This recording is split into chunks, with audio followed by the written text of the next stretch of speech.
Inubos mo rin yung dingdong sa tindahan. Ano ka ba? Alam mo naman, konti lang yung dingdong. Kuya! Ano ka ba? Ikaw, putang niyo mo, kanina pa ako ngayon sa'yo, ha? Putang niya, kanina mo pa pinagbibintangan, batang kitang kapatid, puta, dingdong ako pagbibintangan nyo. Teachers nga, hindi ko ginagalawin, putang ng chipi, hindi ako mahilig ng mga chichirya, putang na tol. Kung pagbibintangan nyo ako sa chichirya lang, masisira pamilya natin sa mga putang ng dingdong ako kumain. May prema ba kayong kumain ng dingdong? Buha ka ng ina naman.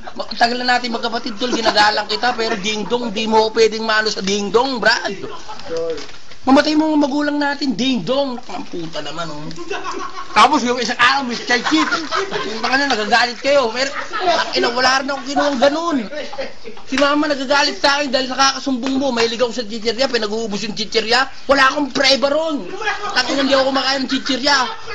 Tangina, kahit na anong chichirya, hindi ko kinakain dito sa tindahan. Lagi ako nagbabantay dito. Wala akong kinukuha rito. Wala akong ninanakaw ng mga chichirya. Puta, chichirya, hindi ako makain ng chocolate, kinakain ko.